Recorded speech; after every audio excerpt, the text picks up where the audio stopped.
You get knocked down, you get back up. You get knocked down, you get back up. It's how many times can you get up and just keep pushing and take from it what you did. That builds a strength in a person. Because when you look back in retrospect and go, this is what I've been through, but I came through it. I came through the other side. And my perspective is that gives you strength, because you go, I'm a survivor. I can go through this, and everything will be okay on the other side. And for that, you're a stronger person.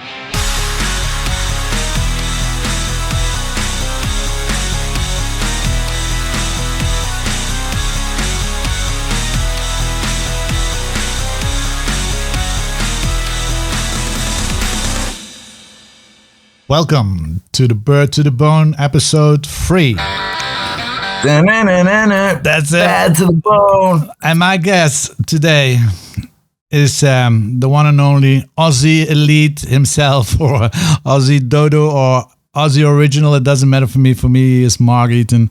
Mark, welcome to my show, my friend. Thanks for having me, Bert. Yeah, of course. I mean, it couldn't see your happy smiley face again. I try to smile as much as I can in these hard times. You know, it's not easy. It's not easy, but we are there, and I'm happy to have you right here on a Saturday afternoon and a Saturday night for you there over in Australia. So, how's the weather, by the way, over there? It's hot. It's 11 o'clock at night and it's still 24 degrees. Oh man, it's hot over here, man. It's about 9 or 10 degrees too. It's winter over here. I think it was like minus 40 degrees less than a week ago. Minus 40 degrees. 2 weeks ago we could skate on water here, and now last week, people already were catching their first sun of 2021 in the park. So strange, but still, we are still in a lockdown, and we have a curfew over here from 9 o'clock in the evening till 6 in the morning. But yeah, but that, I mean, it's not something where we would talk about. But let's say to be honest, if we look to Australia, we'd hear nothing about any virus in Australia anymore. Is it over? Are you having any lockdowns, or are stadiums open again? Or the country's done really well with the virus, to the point where actually I had forgotten how much it has impacted the world. So I started making inquiries about New Zealand, and then I saw we're actually still not allowed to leave the country. Because I don't feel affected by it here. We had, especially in Queensland, so we had a period of lockdown, and we got on top of it pretty quickly. Then there are other states who have had a harder time throughout the past 12 months. But here in my area, we haven't been affected so terribly. I'm sure there's plenty of businesses that have been affected really terribly, but I haven't felt the effects so much myself. But so it's hard to remember how serious the impacts have been around the world. But are the arenas open? Is there rugby on this moment in rugby season, or is it? Yeah, everything's running. I'm not sure if some are at reduced capacity. I think there's still a lot at reduced capacity, but just feels like life as usual over here. Yeah, but that's the hardest thing about it. I don't want that this is going to be the new normal. I mean, you're right. I mean, it's already a year now for us too. I mean, next week is going to be precisely 1 year. The 16th of March, I think it was the lockdown in for us, and we're almost 1 year further, and it starts feeling like normal. Not normal. It's never normal. But yeah. It's. We're not going to talk about this because it's got enough attention. This thing. So we're going to do much more, and especially for our listeners and viewers, because we do a podcast and a fitcast. So, Mark, tell us about who's Mark. What is his gender? What is his age? What is his hobbies and work? And tell us, come on. I just turned 43. Male. Plasterer by trade, actually. father of 6. Yeah, I know that. Yeah, I don't know what else to say about myself, to be honest. Wife, kids. Work. Yeah, I have a wife. I have 6 kids. 2 families come together, so 2 step kids and four of my own. Okay. Work? Plasterer by trade. Worked for myself since I was 16. Okay. Had a couple of jobs here and there, obviously, but generally I've worked for myself my whole life. Yeah, I know. Doing something in one way or another for myself. I always just look for opportunities and I've always chased them. I've always taken the hard road, really. Chasing something big and probably end up not achieving very much. That's not true. You achieve a lot. Come on, be honest. It will be later in the podcast because I think you achieve a lot in the short time. As long as I know you, it's just a few, well, a little bit longer than a year now that we had our first conversation, I think. So, and it started with the Speak Gaming thing where we get in contact. And yeah, I think we first caught up in maybe December of 2019. Yeah, something like that. Yeah. The love started there, my love. Yeah. So next to that, there is only one person who really watch over you, and it's Christy. It's your wife, isn't it? What is That's correct. How does she keeps up with a guy like you? How? I don't keep up with me. I don't know. To be honest, I've told her a couple of times. I don't know why she's with me. Yeah. Are you my wife? She's the best thing that ever happened in my life. She's the best human being I've ever met in my life. Yeah. She's an inspiration. I know. She's phenomenal. Without a good wife next to you, you can't do crazy shit as we do, to be honest. And that's why she's phenomenal. I think she deserves better than who I am for her. I've told her a number of times. I think she deserves, as a person, better than what I give to her of myself. You put yourself too much in the bad corner.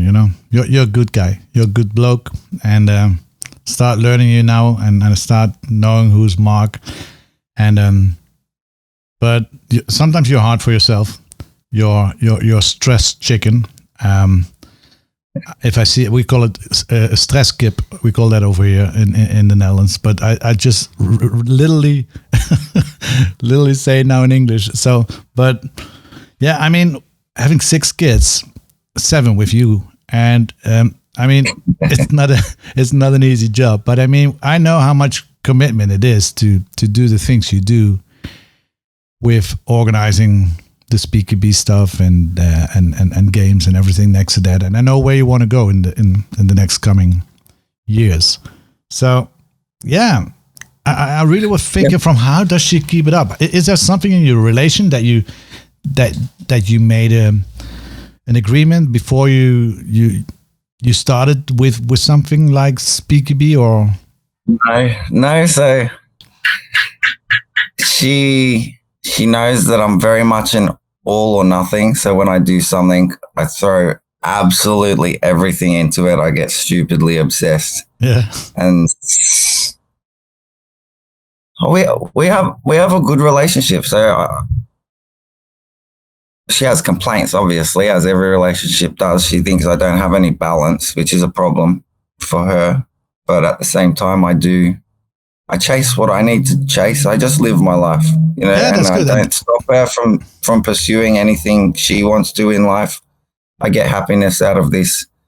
So yeah, that's why the question, she let me do it. She'd just prefer that I had a little bit more balance between being consumed by what I do with BQB and Speedsoft and balance with family time and doing more around the house. I'm just... Yeah, I understand. The question is because I speak from experience. We are, as many people know or not know, my wife is 15 years younger than I am, and we are already together for 16 years. So, and the moment we came together, she knew that I was not a person who was sitting down, or that I will not be home a lot.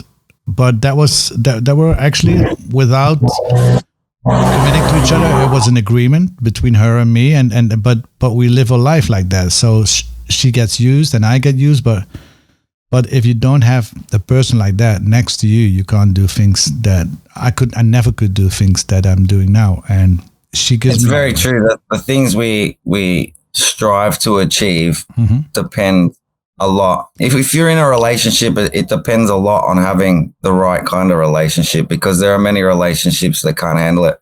And I think people like us are a special kind of breed. So I've come across a few people that work day and night. They have a goal they've set out to achieve, and they're grinding towards that. I know a few people that don't have an off button, and I think that's a personality type. So I don't see it as a right or wrong. No. Obviously, in relationships, it comes up quite a lot where one partner has a complaint, oh, you need more life balance. And yeah, but I was so scared. That can come between some relationships, you know what I mean? But then I see some people doing it successfully, and I just speak to them and I say, how does it work in your relationship? You know, and I think it just comes down to those individual people. It takes a special person to recognize what their partner's doing and allow it to happen without it affecting themselves and their experience of the relationship too much. Yeah, that's precisely why I came with this question, because I had that same thing, because I was scared. I mean, I knew who I am, and I don't want to lose her. I never wanted to lose her. But again, we are 16 years further now, and I think she knows who I am now, and I think your wife knows who you are. So for everybody in the world, if you want to do crazy stuff and you work 20 hours a day, before you're going to do that and you want to have a life with a woman, make a good, do some good research, and before you start, have a good talk, because you need it. If you don't, you have many women in the next coming years. But no, again, this is only respect for my wife and your wife. That my wife's a legend. Yeah, mine is. Without her, I was nothing. I'm really saying this. Without her, I was nothing. We have 2 beautiful kids, and I've got 3. One with my ex, and one is an older son. But without Melissa, there was nothing there. So I think in this podcast, there has to be attention for women like your wife and my wife, because every hour and every minute that we're busy with this, we're not busy with our family, and they're covering all that time. So I think they deserve a little of this time and respect. And I love you, Melissa. I love you, Christy. That's it. I was waiting for that, my friend. So then, Mark, because you know this podcast is especially last. We tried to laugh, but it's hard to laugh with a guy like you. It's it also 80%, 60%, 70%, doesn't matter what. It's going to be about sport. So, sport. Where did sport start with you? Where did it start? How young? What age? What sport? Yeah, I think, okay. The first sport that I played came to mind, but then my mind went back further, actually. So it would have been in primary school with little athletics. Was the first sport I got into. And then where we did little athletics was right next to an outdoor hockey field. So I moved into hockey. I loved hockey, actually. That was my first real passion, was field hockey. Played that for a few years and really loved that. I had the opportunity to go places with that because I had started young as well. I think I've always been pretty good at sport, but I got pulled out of that for a report card that said he talks too much in class. So that was the end of my hockey dreams and aspirations. That shattered me, actually. That's a moment in life that at 43 I still remember. Yeah, I've been in sports since primary school at a really young age. Yeah, but you start with, field hockey. I mean, there will be one appointment that always will be a pain in the ass for Australia, isn't it? I mean, the Dutch team, the hockey teams are not that bad in that field hockey. Hockey is really competitive, actually. So Australia does fairly well across the board in sport. They're not necessarily the champions in everything, but they achieve good results pretty much across the board. Definitely. Anything Australia's involved in, they do pretty well. Definitely. Actually, it's a really sporting nation. But you forgot something. What is I saw, or was it just to get out of your stress? But I saw your kickboxing videos and that kind of things. What's with that? Okay, so I was never a fighter. I actually going through school, so I was always the smallest growing up. So obviously, I was exposed to being bullied a little. And then at 15, I was a late bloomer with girlfriends too. I had my first girlfriend at 15, and her mum's boyfriend asked if he could train me to boxing because his dad had taught him and his dad's dad had taught him, and this was just something he wanted to pass down. So I said yes for him because that was his dream, to be able to continue that tradition of passing these skills on.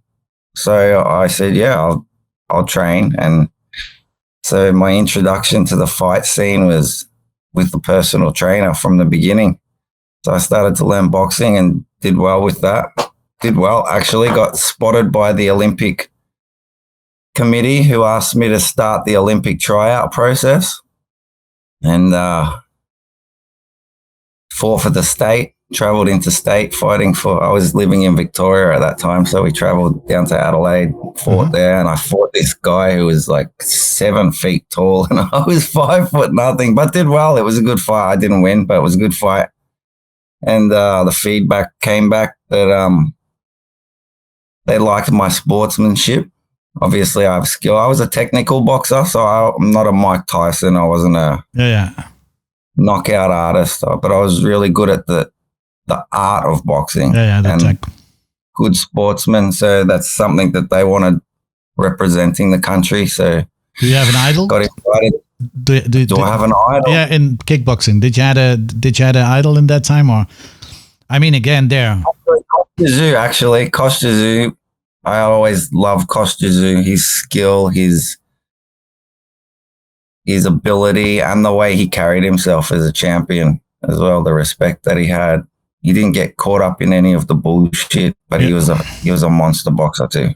It's really strange, but I don't know I don't know if you know how small the Netherlands is. I mean, the Netherlands is really one of the smallest countries in Europe. I mean, we are the most packed country in the world, I think, in square meters living from. But we have 70 million people in our little country. But even there, if you talk about sports, for such a small country, we are actually represent a lot of sports and kickboxing. I know we are very represented well in. Before it was K1 boxing and really good representation in K1. Yeah, and still there are still champions walking there. So it's really a really cool sport, because I always watch Glory, because now we have some champions walking around here and still there. But that's why I asked it. I saw your kickboxing and I said, wow. Let me see how far it goes with that. Boxing came a bit later. So I started boxing young, and I did that for a few years. And then I went around and tried a few different martial arts. So I went to Kyokushin. I never really liked karate, but I liked Kyokushin because I'd come from fighting. I never really got into katas and the showy type of martial arts. I like to train to fight. I went to Kyokushin and I went to Zendukai, which was they were my first introduction from hands to introducing feet. Yeah. I came up to Queensland and I thought, all right, it's time to learn legs and kicks. Add that to the repertoire, and really tight with another trainer there. So I was lucky. I had a full experience of having a lot of dedicated time with a trainer. So had my first fight kickboxing and I don't think I threw a single kick because once the bell goes, my training kicked in, and I think I lost by 1 point. I think I got kicked in the head in the first round and got a standing 8 count, and then fought 2 rounds unconscious and lost by 1 point, which would have been that standing 8 count. And I came to at the back, out the back after we'd left the ring, that someone iced my neck, and as soon as they put ice on, I came to and I said, I'm ready to go. And they were taking my wraps off, but I thought they were wrapping my hands. I said, I'm ready to go. Let's do it. And they're like, it's over. And I literally said, bullshit. I'm ready to go. Let's go. To be honest, man. They're like, lost by 1 point. And then I realized I fought 2 rounds unconscious. I love seeing the sport. I really love seeing the sport, but I could never go in a ring like that because that's something that I think I would really be. Maybe I'm a pussy. I don't know how you can call me, but if somebody could knock me down, only the idea is like no, not my portion. A few people asked me that back younger. I used to work at a cafe, and I was fighting then, and this guy used to say, why do you fight? You're mad. And I'm like, it's a good sport. It teaches a lot of respect. You don't get hurt, really. And getting knocked out doesn't hurt at all. If you get knocked out, you don't feel it anymore. Everything goes black and it's just gone. You don't feel it. But you can't tell me it doesn't hurt. I mean, this is a nice step to the next question. You can get bashed. You can get bashed, obviously, right? So I was always good at protecting myself. I'm better at looking after myself than actually bashing someone. So different people have different experiences. If you get taken to, it's going to hurt. But if you get a clean knockout, it doesn't hurt. I know. And I know that you're a big Dana White follower, and I know you respect him a lot, because then we go to the Ultimate Fighter club, it's the UFC. And don't tell me it doesn't hurt. I mean, I love to see that sport. I mean, but that is, so no, you can't convince me that it doesn't hurt. Okay, I understand when you go knockout, you don't feel anything anymore. Maybe I think on that moment it's like, oh yes, that, like, you get it's down. But I'll tell you when the injuries kick in after the fight. Yeah. In the moment, you have so much adrenaline, you don't feel a thing. Yeah. And your training is just, a fighter just has to fight. No matter what, it's just bred into you. No matter what, you fight. And you keep going until you can't, or you're stopped. So back to Dana White. What inspires you? What does he that inspires you? I mean, I know you follow him a lot, but what is? I follow him as on a business level, obviously, because I'm involved in a sport and I've seen him. I watched UFC from the very first. Not when it was underground, but the first one that they released. I used to buy the DVD, so I saw the first one that went live, the second. So I saw that evolution of the sport. Mm-hmm. And from it to have gone from what it was to what he has turned it into, and it's just inspiring to me. And so I'm just a plasterer at the end of the day, right? I don't think highly myself. There's so much to learn about what we get involved in, and I'm passionate about learning everything that it takes to be successful with this endeavor. So I watch him. I learn from people, same as many conversations I've had with you. I learn from those who've gone before me, and you stand on the shoulder of giants. So they've got experience. They have lessons to impart. Mm-hmm. So you listen to them and you take on board as much as you can, because an hour in someone's time is worth $1 million. That's true. You know what I mean? Yeah, that's knowledge, true. I did that. Is everything. Yeah, that's true. And I have when I was younger, I had the same with a few people, and people inspires you with the knowledge they have, and it's not copying, but just. No, I'm just hungry to learn. I'm hungry to learn. Learning and try to give your own direction to it. It's like, okay, this is a piece and that's actually great, but it's not my thing. So if I put this on there, you can use this thing to make that going that right or that side or to that side. And yeah, so but that sport, I mean, this is the last thing about that kickboxing, because I know you did it, and I love seeing it. Jimmy loves it too, by the way. But on that moment, you make one decision. I'm definitely sure that you made one decision. Was based on that, and I know that you're a donor for organs. And how do you know this, Bert? It's true or not? It's true. It's true, of course, it's true. That's of course. That was the moment that I think. So I've got a question for that as well. So what organ do you think they still can be used for from your body?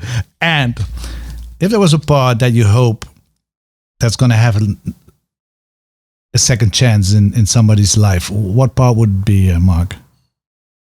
Well, I know it's useless now, but the heart. Yeah. It does. But I know it's useless now. They can't use my heart. But yeah, that would be the most vital organ, I think. Why did you make the decision to be an organ donor? If I've passed on and my organs are able to help someone, I don't look. I understand religious reasons for not wanting to be, but it's just that selfless. Yeah. If I'm gone and that can contribute to someone else's life, why would you not? It's a simple. If someone asks me, would you donate your organs? It's a simple answer. It's a no-brainer for me. Yeah, of course. The same for me, because take whatever you need. My wife knows that, and everything. They can. I'm not there anymore. My spirit maybe is somewhere, but so on that moment they can take whatever they can use, and because it's worthless just to put it in the ground, or worthless to let it smoke and bye if you can help somebody else. And but it's something that I really think it makes you as a person, because it's I know that. And the question is actually double, because I was very close in the last few weeks with you, and it's not on me to tell it, but you had some rough time in the last months, and you said it already. You had a heart attack, and I mean 43 years and having a heart attack. Let's say that your heart will be.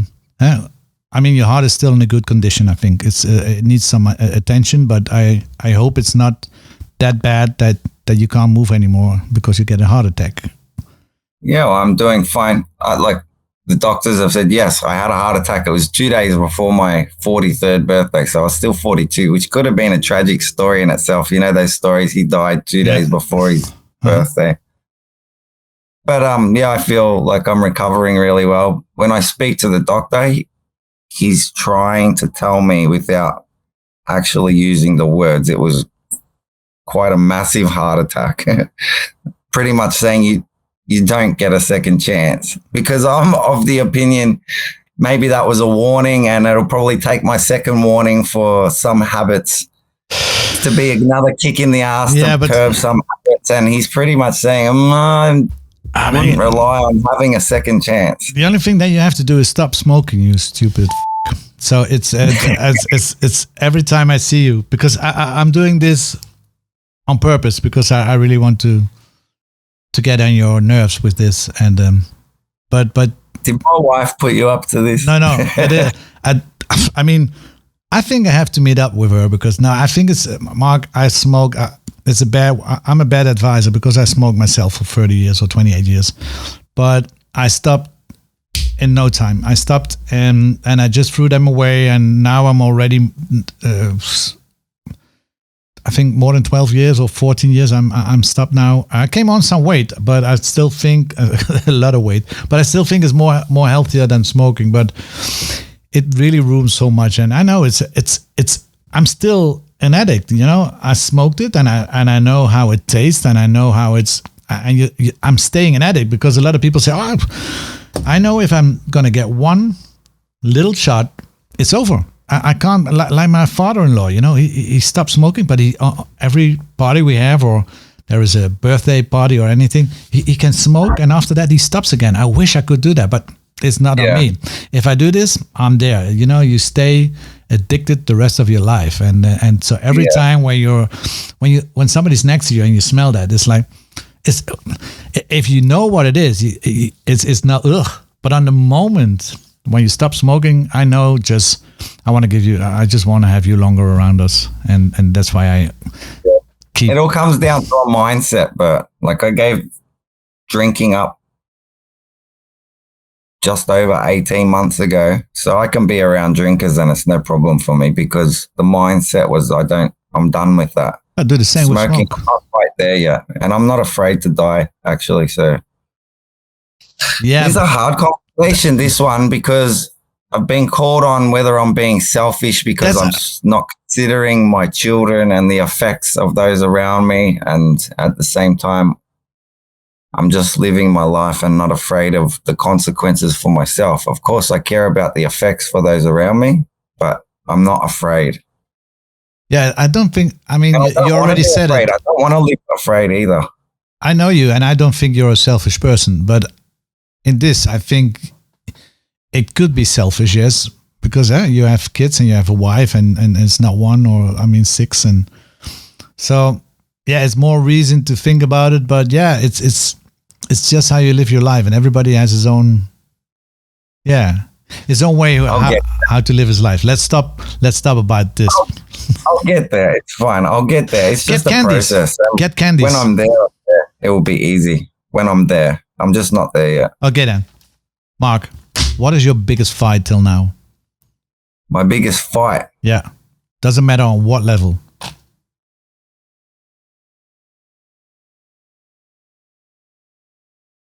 I told you it would not be easy. Well, the questions are easy, but da.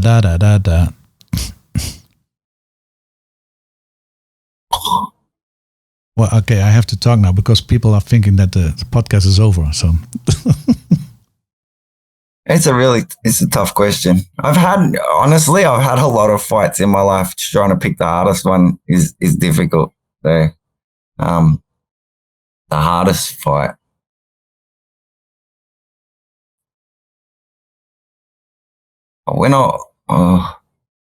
I think the hardest fight was with my firstborn and his mother, trying to maintain contact or parental rights, I guess you could say. That was a hard fight young.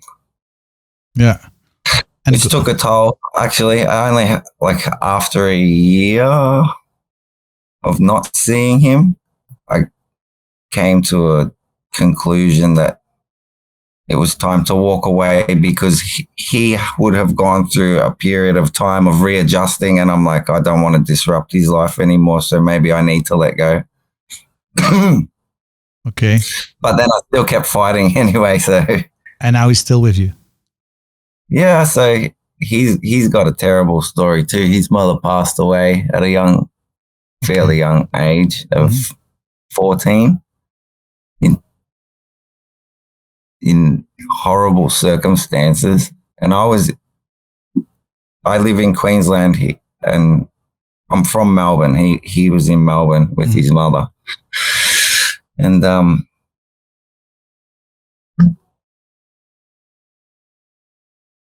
yeah, she passed away quite suddenly.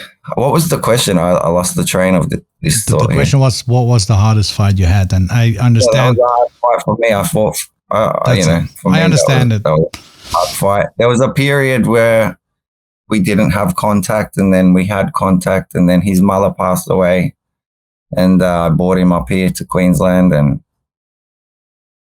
he's dealt with it. I was always waiting for him to break, but he never really broke.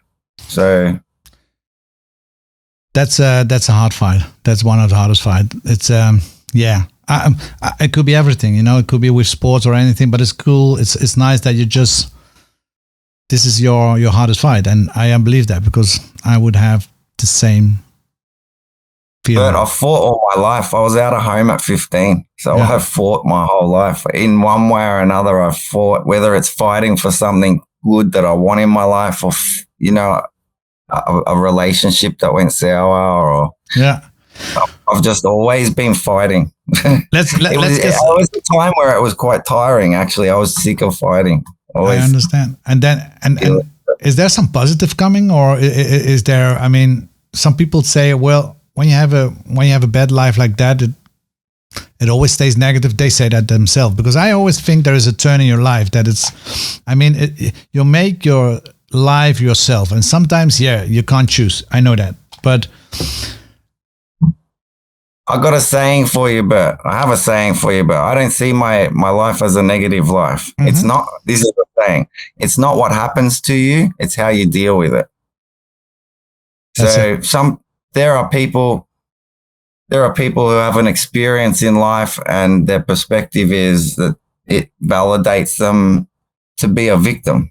Mm-hmm. So that's an excuse not to stay in that bubble, you know what I mean? Or to use it as an excuse because of that. This is why I do this, or why I don't do this. For me, I think all these experiences in life just form who you are as a person. Yeah. You're either someone who sits down and says, I'm done, or that's the fighter. Come back in. You get knocked down, you get back up. You get knocked down, you get back up. It's how many times can you get up and just keep pushing and take from it what you did. That builds a strength in a person. Because when you look back in retrospect and go, this is what I've been through, but I came through it. I came through the other side. And my perspective is that gives you strength, because you go, I'm a survivor. I can go through this, and everything will be okay on the other side. And for that, you're a stronger person. That's why my one of my favorite songs that really, how you call that in English, that fits with me, how you call it, life? Well, it's Frank Sinatra's That's Life. I mean, and if that fits me so much as one day you're there and one day you're there, but you fell down underground. I pick myself up and I go back in the race. I mean, that's something. But you're right. How long can you do this? On what age? There's a difference if you fall on your face and you have to pick yourself up when you're 18, or when you're 30, or when you're 35. But when you are 43 and had a heart attack already, or like me, I'm not older than 50. I'm staying 50. I told you that before. So, but I was 2 times 50 now. So it's not that easy sometimes if you fall down and pick yourself up and go back in the race. But I'm still there, you know. But the good thing, you just have to. I think your age doesn't matter, because it's just essential that you just keep on keeping on. That's it. No matter what age. I haven't reached an age where I go, oh, I've had enough. I'm hanging the boots up. We're going to something that people maybe listen for. I mean, it's about, we already had some sport. Well, but we didn't have the sport we both love, my friend. And is when and how came that first feeling and love for the sport we both love, Speaker B and Mark? When and how? Oh, really sexy into our microphones now. That sweet, sweet sport of speed QB. That's it. How did it come out? Okay, so the story with Speed QB, I had never played any skirmish type sport. We have paintball here. I'd never played. And I used to drive past a field that had a sign out the front, Gel Blast the Battlefields. And I'd drive past it every day and think, I just got curious as to what it was. So I looked it up and then found it was this thing that's similar to Airsoft, and spiked my interest. So I just went down one day to check it out, see what it's all about. And it's a really good first experience. It was just like I was made to feel really welcome.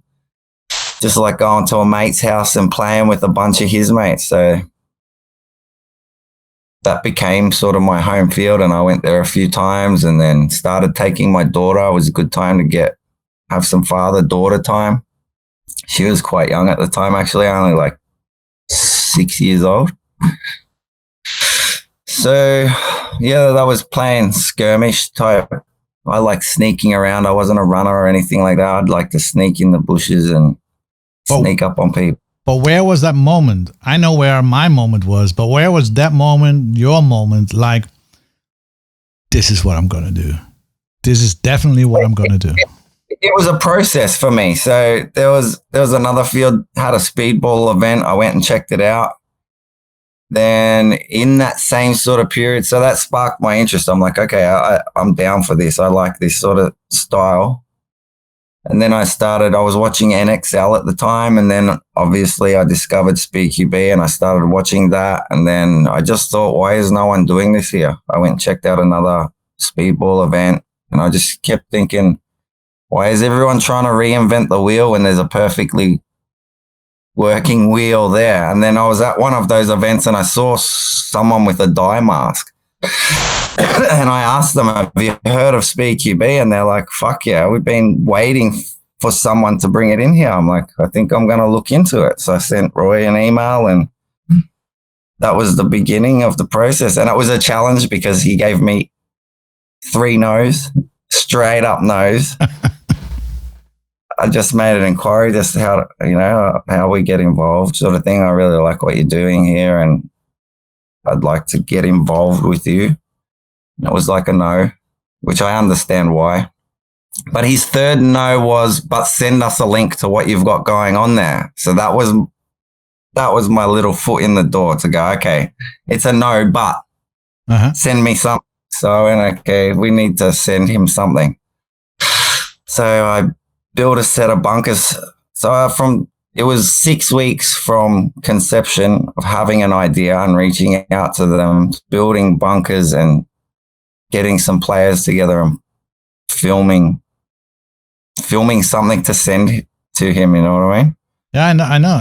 And what I saw is that, I mean, the European community grew very fast because I was a part of that. But the Australian community is like, is the same. They are growing out of the grounds, and I mean, you have 24 teams now who are competing in first and pro division.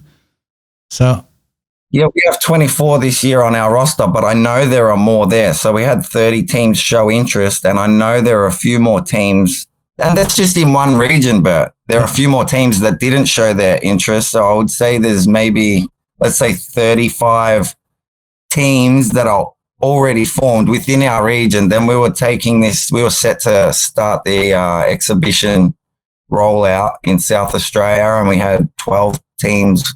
Yeah, because this signed up. All those teams where you're playing with now, they are in Queensland. Yeah, they're local to me. So that's just one state within a number of states in this country. So within another state, we had another 12. And that's from exhibition before anyone's played a game. These are pre-formed teams with jerseys ready to go and everything. So the growth there would be phenomenal. We've got expressions of interest from Western Australia, which is the exact opposite side of where I'm at the moment. What do you think is the difference? I know it's big, but I think a lot of people start from the skirmish world into SpeedQB, but I mean, I never preferred to use the word, but I know worldwide is already more accepted. It's like I wanted to stay too much away from Speedsoft, but you're called Speedsoft Australia because there is a style of Speedsoft that really doesn't have anything to do with the sport. I think it's and that's an international thing. It just fit for us. Yeah. So in the beginning, I've only just been accepted officially within the SpeedQB company with using the name, but I had to earn that. Yeah, so of course. In the beginning, I was trying to come up with a name that could align, would fit. Oh yeah, but Speedsoft is not bad. Speedsofters have a really bad name in America, but I think don't get me wrong. Changed. Yeah, it changed. It changed a lot. I mean, it's in 2 years ago, if you say Speedsoft or now, there's a big difference, because what I didn't want in Europe is that they get confused between SpeedQB and Speedsoft, because there's a big difference between. But what is Speedsoft? That's a different discussion. What is Speedsoft? I think Speedsoft is it's just a bunch of guys who are like to go and play very, very fast in milsim games, and or just skirmish games. Sorry, not milsim games. Sorry, but there is no sport on connected to. So that's why I wanted to keep that distance, because you saw some bad things, and especially from America, where you got, you know, the high roughs on people and headshots and that was the negative thing about it. So I was very scared that was reflecting to Speakerbee. So we really make that point different. You know, it's like, this is Speakerbee and this is Speedsoft. But now it's different. I mean, 2 years later, Speedsoft is already getting a better name, and it's going to be a more complete under the umbrella. But I still think that we have to be careful to control those two different things, and I think you're one of the persons who keeps the control on there. So yeah, that's why I wanted to ask you. I think with Australia being young, we don't have that history. So Speedsofters as a type of player was developed in other countries, but because we're a different region, we don't have that experience. That stereotype wasn't attached to a type of person. So here, I think it's been applied more like you would say MMA is what people do, and the UFC is where people compete. And then there's here where people compete, but they're all doing MMA. So I think here, at least in Australia, I think Speedsoft is like, this is the style of play, not necessarily the stereotype of a type of player, and then they compete here. You know, I think it's a style of play is how it applies here. So what is I mean, it started there, and you're already busy for 2 years. I think you opened your third season. Your third. No, second season. I reached out on the 1st of July in 2019. Towards the end of the year, we rolled out the introduction with 3 exhibition rounds. And then beginning of 2020, we did our first season, which we just completed last year. So this is our second season. So we're just gone past a year and a half of me working on this. Okay. But our second season. This is your second season. And I saw that you have a first division and a pro division too in Australia. Yeah, the growth was there. We needed to do it to accommodate the growth. Yeah, and that's cool. That's good. I think next year we have to make in Europe we have to make an extra division too, because it's growing fast, and we just have to find the balance. So yeah. Well, there's going to be a little bit difference because, as you know, we're going to do a tryout with the pro division over here. So to make it a little bit more different than the regular one. So I know that you this year are going to do the pro division, and the regular and the first division is going to be the same. So I really hope we can have in the next chat or in the next podcast we can talk about that thing, because I think you're one of the persons who I want to talk about this when it's launched. You know, I want to hear people's reaction on how you see this the new pro division, and let's hope we can do this after we launched it, because there is too much things we're still organizing. So I don't want to bring too much drama, and you know, but we are very close because we talk with the team captains, and we try to really do it all together, so it's not strange for anybody. So, but we get in there, and we're gonna launch it soon on one of our breakout on the breakout sessions. So it's gonna be more clear. But yeah, I'm looking forward to 2021, and I hope that virus is gonna move. But you. As I said it last week to you, man, I'm positive jealous of you, because you can play, you can do everything, and here we are still in chains. And change, you know, it's chains. It's change. Yeah, I start to feel bad for you, Bert, because I feel like we have this freedom and you're stuck. I feel for you, because I know you're passionate about it too, and I know you as a person as well. There's so much you want to do, and you're held on a leash, you know. Oh man, I'm sitting on an egg that's as big as you don't know. I'm sitting on that egg, and I can't it can't get out, and that's the worst. Plus, I know you just enjoy being around the people. You're a people person, and I think not having that personal contact with the community, I think, is affecting you a little. A little much. It's So, what is your favorite moment in the last 2 years? What is your favorite moment in the last 2 years in sport?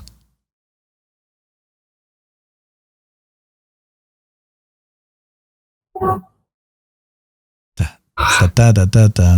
gonna make a tune. I'm gonna make a tune for this.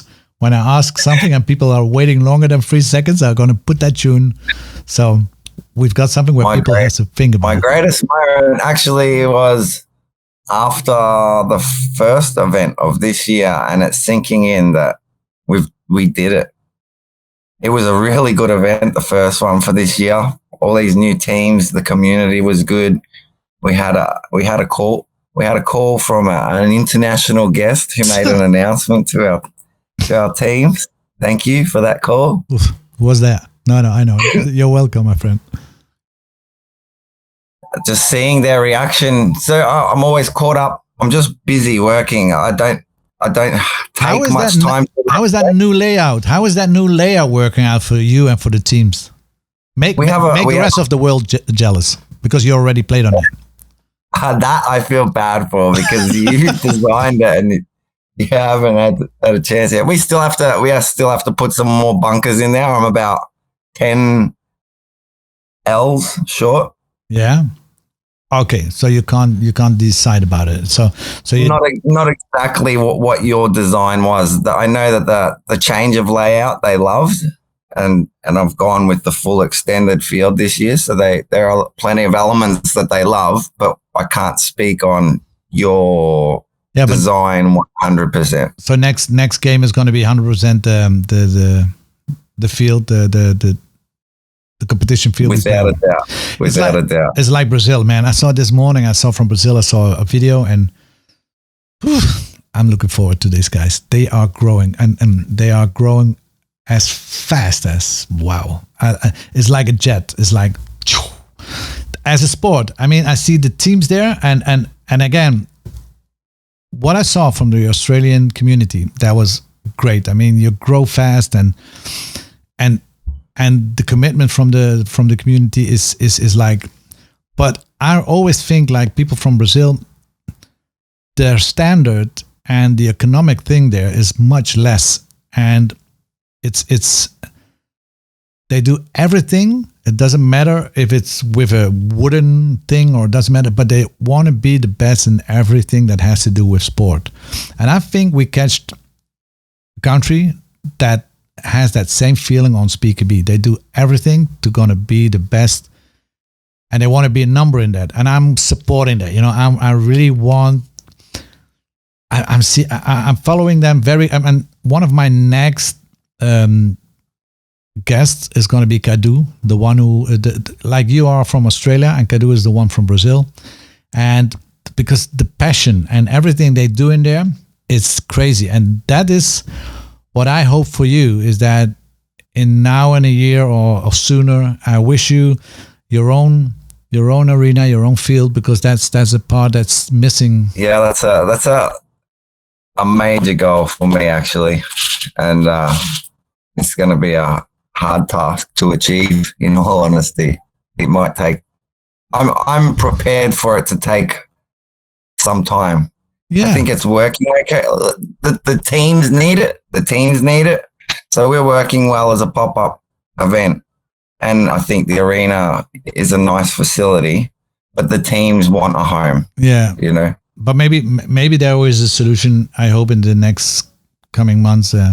Maybe we have to find a solution with bringing more parties together. And because it's all solving the problem for the player. I think that's the most important thing. So, but yeah, that's all I care about actually is for the player. They're telling me all the time, look, if we had somewhere, they just want me to have an arena where so they can come and train. They want to throw all of their dedication into it. They want to train on the field that they compete on. Uh-huh. They want to take it to the next level. You know, they're all serious about competition now and throwing their all into it, but they want that facility to take it another level. We hear about teams that are training around the world. And so what do you think what do you think the future is for Speedsoft Australia, Speedsoft Australia, from now on and in the next 5 years? What do I think what is the future for Speedsoft and Speedsoft in Australia? Oh, well, for me, it's just to keep rolling out the introduction of the sport throughout the country, actually, putting it in different regions and growing that community, building that foundation. And I think at some stage it will be self-perpetuating. I think, honestly, I think I think big, and I might be talking shit, but I don't see why it can't be bigger than paintball, to be honest, because it's much more accessible. It's very similar style, but much more accessible. So that community can come to this platform, even if they were just using it as a training ground for if their dedication was more to paintball competition. This is a platform where they could use it for training. So we can capture those players. Plus, we can generate growth for people that are interested because it's more accessible. And I think you're going to succeed. Because you're right. It can't be bigger because we can capture that community, and there's a whole community that couldn't otherwise do paintball, but might be out of their reach. Of course. So we can capture them and then some. So I don't see why it can't be bigger. On the completely same level as you are, because I really think that if paintball can be a big sport as it is now, because we learn a lot of that. Let's be honest for that. And I know a lot of people don't want to be recognized compared with speedball / paintball. But it all started from the concept. But we just play with different bills and different ammo. And it's more tactical, I think. You know, it's like there's a big difference between speedball and Speedsoft. There's a big difference because we have hard bunkers, they have soft bunkers. We have different ammo. We have more accurate ammo and guns than they have, and there is a big difference. But what I see, and that's the same as you, is that there are similarities where skills can be utilized in both formats. Mm-hmm. It's similar in some aspects where those skills are transferable, but it's different as well, where they're two separate sports. And I think we need some professionals from the paintball world that are going to be interested in Speedsoft, because I think they can learn. Over here we have interest from the paintball industry. So I've been having a few conversations, particularly with referees from paintball who are definitely interested, who also bought president from a paintball association who likes my thought process and where I'm going with this sport, and they're definitely interested in what we're doing, and they've got so much experience. So they look at us and go, they have a bit of a giggle. They go, we know where you're at in this journey. Yeah. And they've got decades on us. But so the good thing about it is valuable experience to bring to the table and learn from them and take what works and let go of what didn't work for paintball. The good thing about this, Mark, is that they had 15 years to find out and solve those things. But now we can already pick that 15 years history and take the good things with us. But where I really want to point on is, like, as a sport, I mean, it doesn't matter if it's football or if it's tennis or it doesn't matter what sport it is. You need people who knows how to train your muscles, your tactics, how you have to do your warm-ups, how you have to do safety and non-injured slides or movings. And I think that part we could really use some professionals from the paintball world, because I think they can learn us a lot on training and movement, and not about the sport, but especially for not getting injured and doing the correct breakouts and doing the correct slides. That's what I think that this sport still needs. So if somebody from the paintball world, there's much more than that, even, Bert, that they have to offer. Even with referee. Oh, that's my next question. That was my next question. Finding angles and recognizing behaviors in players that they've got a heads up. This guy's about to do this, or he just did this. So they have so much value to offer. That was my last question, and now you stole my question. So you stole my thunder, but it's no problem. So here it is. What are your thoughts about refereeing in SpeakerB? So repeat what you said, because I think you're right, because we have 2 or 3 paintball refs in our team. One is GP, and GP is our head ref on this moment, and we have one Dutch person, the taller one, and they just do their positioning on the field is completely different, and they I think refereeing, we need to do a lot of refereeing, and we really find that balance, and I think it's for all sides. But this sport needs referees. Let's be honest. I mean, definitely. It needs referees, and I think maybe 12 is too much, but I think minimum 6 or 8 needs to be on the field to make it a fair play thing, because we're start playing professional sports, so people's trying to cheat, and we have to find everything. I think 12's too many. I think you need 8. Yeah, and I think 10 is good on the size field that we play with. Yeah, and refereeing is hard. I had a second meeting out. They came to our last event to check it out so they could be close to the action and see what's going on. And then I had another meeting with these guys after the event, and something they said to me, which really, really stuck with me, was just as the teams get together and they have their pep talks and get prepared for an event, the referees are a team too. Even more so than the sense that we say they're a team because they're contributing to the event. They actually get together before it and say, even during an event, and go, these guys are beating us. We're at war with the players too. And if they're beating us, we need to inspire each other and find holes to fill and say, man, these guys are fucking smacking us up and down the field, and we need to beat them. Yep. It's an that's important job. And that's actually the thing that I'm focusing on now, because as I said, it's getting more professional. So they are going to find the borders and what can we do. So we have to take care of that and be very English word sometimes, my friend. It's very attention on what's happening in that sport, because we can make rules, but rules are there to break. Our rules are find that border, and that's the constant focus, the boundaries. But I've got one problem now, Mark. I really got one big problem, and because my podcast can't be longer, I just tried to do a podcast not longer than 1 hour, and I'm on 1 hour and 7 minutes on this moment. So we really have to. I can cut some things, but but I think every single thing we already spoke was interesting, and I think that belongs in Bert To The Bone. Sometimes you go a little bit deeper, and now what I want is that people start knowing Mark. Why is Mark like this, or why are some decision in his life are making this, and I really enjoy those things. And some things are hard, and some new things were there for me too.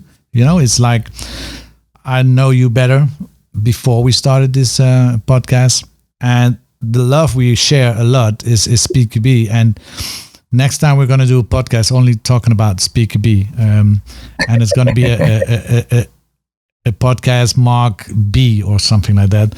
But before that, that everybody can ask me questions too, because you're an open person. And after that, I have just as as normal I did in the last two ones. I have some questions for you. You just answer. You just give me an answer on one of those two.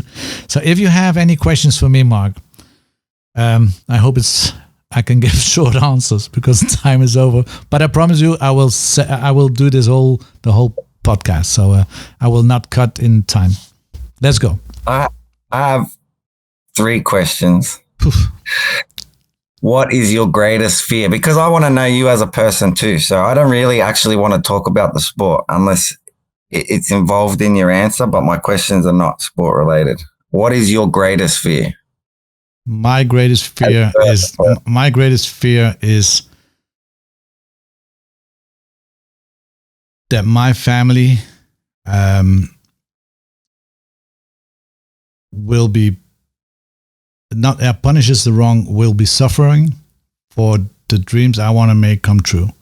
That's my biggest fear.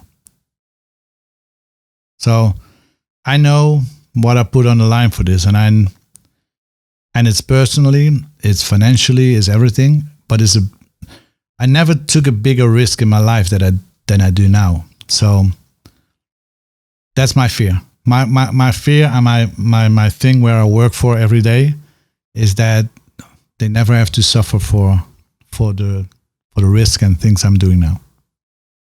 Based off your answer, I didn't write this question down, but based on that answer, what are you wanting to achieve with what you've put into this? So you're taking a risk. You don't want your family to suffer. You've invested a lot. You invested a lot of time and money, and that's continual. Mm-hmm. So there's a risk there. What are you wanting to achieve out of it? Why are you taking the risk? What's the outcome you're looking for? Well, I see sometimes you just have to, chase a dream. And I'm on the age that if you want to do something, I know with my experience that you can't do things. There are lucky people. They can start something and in 1 year they achieved it, or it's ready to sell, or it's ready. But I know that I like I said it before. I don't like blah blah. I like boom boom. So I made that decision 2 years ago when I came back from the plane. I already said that, and I'm gonna say this many more times in those podcasts. It's gonna need a lot of time to come where I want. But what I actually want is create a real sport that is gonna be financed by themselves for the sporters. I want to really create something where people say, okay, I really can focus myself and train to become a member of this sport, so that teams are really get paid and they can really make their work for that. And the whole community where I'm working with now is like that everybody can live for something that we really love to do. So, and that we can all grow, and on the end of it, that I'm not seeing this next year, but I'm not seeing this I know how much years it's going to take, but yeah, I want to see that people are putting on their television, or maybe it doesn't matter, their laptop, and just take and see SpeakerB or see Breakout and watch TV and watch their sport like that. That's what I want to make a completely I want to make a complete sport out of what we're doing now. If it's SpeedsoftBee, or it has to be competitive. So that's why. So, and we share that vision. Yeah, we share that vision. So, and I know it definitely takes minimum 10 years to come there. So, we have 2 years behind. So we still have 8 years hard to fight. So every year that's earlier is there, but we still have to take. I know how much risk we still have to do, but I like to work together with companies. I like to work together with people. So, and I believe in one thing is win as a team or lose as an individual. And if you do it with as many people or many companies, or doesn't matter, together, we can succeed, and we're going to succeed. Well done. Final question. I agree with you 100%. Similar saying, if you want to go fast, go alone. If you want to go far, go together. That's it. Um, so you've been 50 twice. Okay. In those 50 years, what's been your greatest achievement in life? Oh. They're tough questions, aren't they? They are, because I'm still busy with my biggest achievement, I think. So I can't say this. My biggest achievement is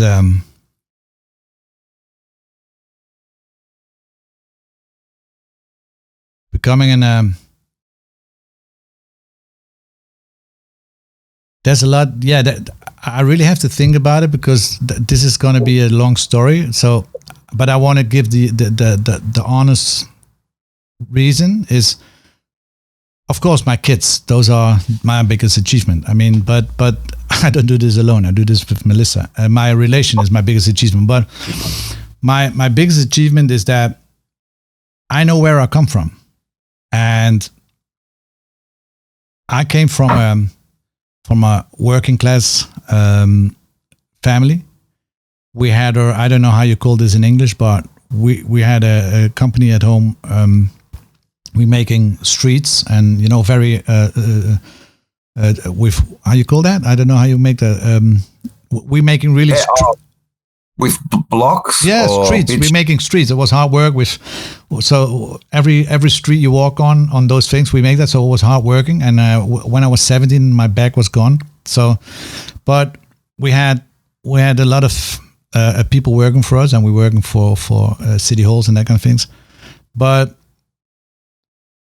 on the end, there was so much work, but there was always stress at home, because you had to pay the people, you had to pay everything, and I said, okay, I need to make it a change in my life, and I step away from that, and I say, okay, Mom, this is not what I want to do. I want to do something different, and they call me the dreamer at home, and and I said, I'm just going to follow my dream. I'm just going to follow what I think that I can do without having any background or any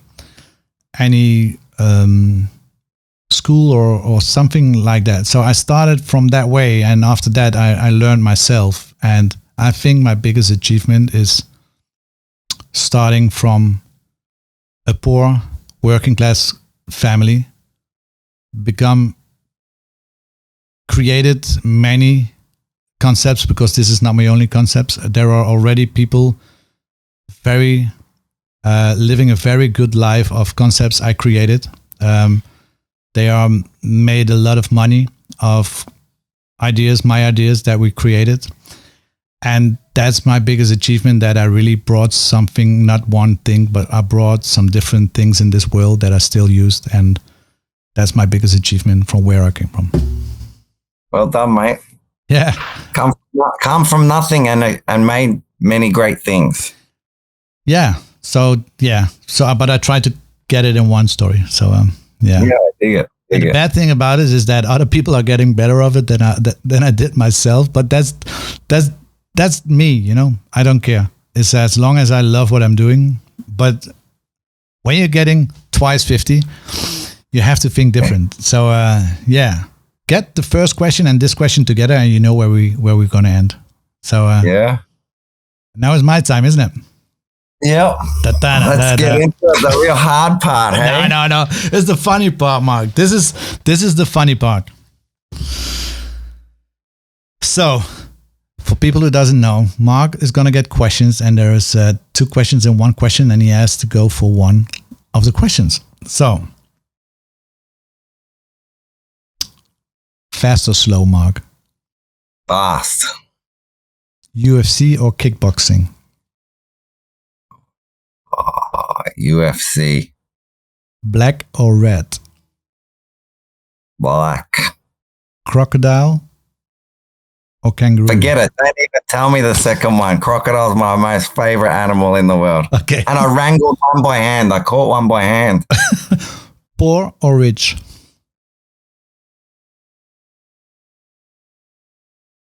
Poor. Goals or dreams?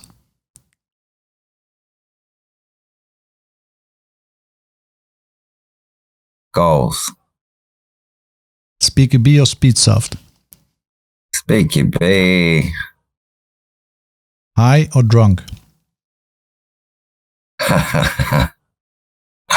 Hi. US style or Aussie style? Aussie. Tattoo or piercing? Tattoo. Ferrari or Porsche?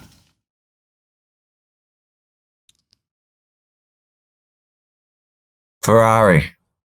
Small or large?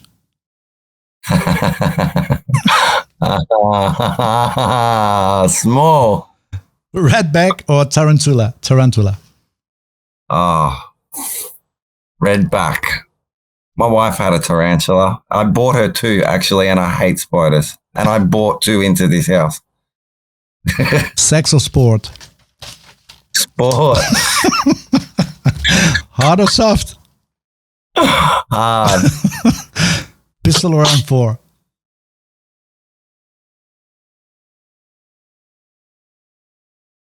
Pistol.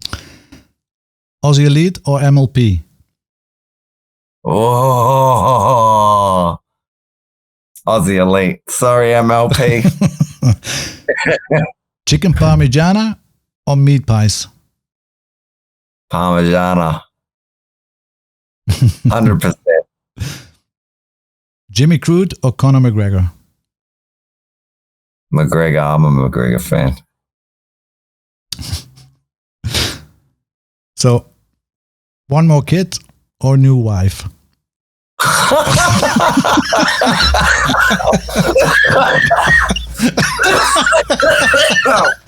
I knew that.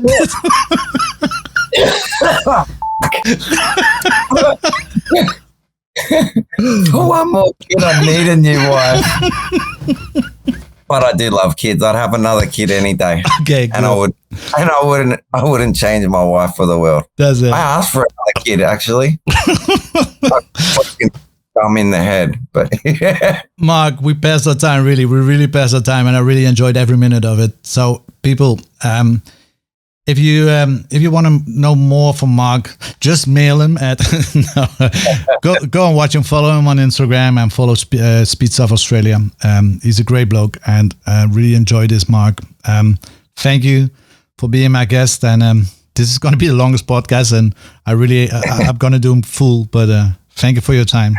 Have a beautiful. Thanks for having me, Bert. I think we could chew hours of time talking to each other. Oh, yeah, I think so. But I know you better than I did before. So, and I'm happy for that. And I hope that all the listeners knows you better than they did before. And somebody who didn't know you. A little bit better too. That's cool. So, have a good weekend. Enjoy. And we speak to each other soon, my friend. Adios, muchachos. Hasta luego. Ciao.